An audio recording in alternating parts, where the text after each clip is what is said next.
মুন্সিগঞ্জের গজারিয়ায় ৩১ দফা বাস্তবায়নের দাবিতে স্বেচ্ছাসেবক দলের উদ্যোগে গণসংযোগ এবং লিফলেট বিতরণ অনুষ্ঠিত হয়েছে। বুধবার বিকেলে বালুয়াকান্দি ইউনিয়নের কুতুবিয়া কনভেনশন সেন্টার থেকে নেতাকর্মীরা গণজমায়েত হয়ে মিছিল সহ এই কর্মসূচি পালন করেন। এতে জেলা এবং উপজেলার স্বেচ্ছাসেবক দলের শীর্ষ নেতারা উপস্থিত ছিলেন। কর্মসূচিকে সফল করতে সকলে উৎসাহিত করেন। আন্দোলনকে বেগবান করতে মাঠ পর্যায়ের নেতাকর্মীরা ঐক্যবদ্ধভাবে এগিয়ে আসার আহ্বান জানান সংগঠনের নেতারা। বিস্তারিত দেখুন মোহাম্মদ রাসেল সরকারের প্রতিবেদনে।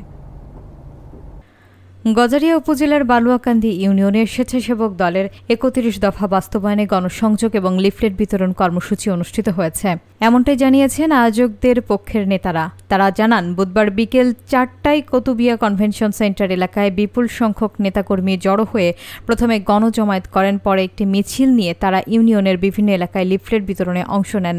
অনুষ্ঠানে জেলা স্বেচ্ছাসেবক দলের সভাপতি মোহাম্মদ ইদ্রিস মিয়াজিকে প্রধান অতিথি হিসেবে পাওয়া যায় এবং তিনি বক্তব্যে দাবি বাস্তবায়নে সবাইকে আরও সক্রিয় হওয়ার আহ্বান জানিয়েছেন। উপজেলার স্বেচ্ছাসেবক দলের সদস্য সচিব মোহাম্মদ মহিবুর রহমানের সভাপতিত্বে কর্মসূচি পালন করেন ইউনিয়ন স্বেচ্ছাসেবক দলের আহ্বায়ক মোহাম্মদ মুজিবুর রহমান। সংগঠনের বিভিন্ন পর্যায়ের নেতাকর্মীরা জানান, গণসংযোগের মাধ্যমে সাধারণ মানুষের কাছে দলের ঘোষিত ৩১ দফা তুলে ধরা হচ্ছে এবং তারা বিষয়টি ইতিবাচকভাবে গ্রহণ করছেন। এবং এই এলাকায় অত্যাচার নির্যাতন করে এলাকাকে দুঃশাসন করে এলাকাকে ত্রাস করে বেড়াচ্ছে সেই সন্ত্রাসীরা কেন জসিম ভাইয়ের উপরে হামলার পরে মামলা হওয়ার পরেও কেন আজ পর্যন্ত এর হলো না? এই প্রশাসনের কাছে আমরা গজারিয়া থানা স্বেচ্ছাসেবক দল এর জবাব চাই। আমরা আগামী দিনে যদি জসিম ভাই কার ছত্র ছায়ায় এই এলাকায় ঘোরাফেরা করে আমরা প্রশাসনের কাছে আমরা জানতে চাই। এটা আরো ইতিপূর্বে অনেক আগেই এই তত্ত্বাবধায়ক সরকার আসার আগেই, নিরপেক্ষ সরকার আসার আগেই এটা ঘোষণা করেছেন।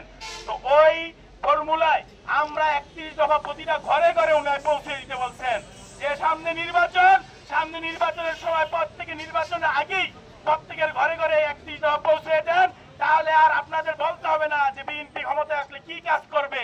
এটার ভিতরে সব আছে। বিএনপি ক্ষমতায় আসলে যদি আপনারা দয়া করে ভোট দিয়ে বিএনপিকে ক্ষমতায় আনেন, তাইলে বিএনপি এই কাজগুলো করবে। আপনাদের কাছে আপনারা অনেকক্ষণ যাবত এখানে অপেক্ষা করছেন, সবাই ধৈর্যচ্যুত হয়েছেন। আপনাদের কাছে আরো একটি কথা বলি, এই ইউনিয়নের কৃতি সন্তান গজারিয়া থানা স্বেচ্ছাসেবক দলের ভারপ্রাপ্ত আহ্বায়ক জসিম উদ্দিনের উপরে ওই আওয়ামী দ্বারা